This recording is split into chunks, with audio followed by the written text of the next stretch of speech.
Hello guys, I'm sure you're watching this video because you want to know on how to do a cash send using Capitec app. So the first step that you're gonna have to do is to go to send cash. Like after you have logged in on your Capitec app, I will assume that you have logged in. And then you're gonna go to send cash. When you're on a send cash, you're gonna first write amount that you want. It starts sending from 40 rand to 3,000 rand. It does not allow you to send the money which exceed 3,000 rand. And after that, you're gonna write the pin code that you want to send. You have to write 4 digits.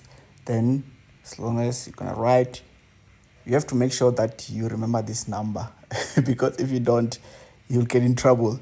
And then you're gonna press send.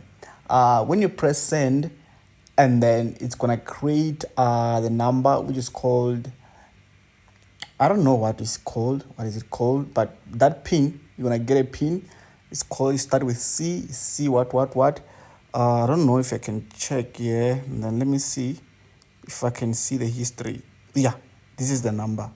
See, the reference number. See, so when you go to your Capitec, to the Capitec app, to the Capitec bank, you're just gonna go there, and then you're gonna do cardless service. Then when you do cardless service, then you're gonna write this number here, and then you're gonna write the pin that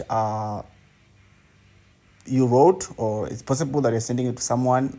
If you send it to someone, just tell them these steps that they're gonna have to use the pin that you gave it to them. Or if the money was sent to you, you just go with this reference number, then you write it down, cardless service, then you write it down, and then you withdraw your money. So that's all. You can withdraw your money at Checkers, at where?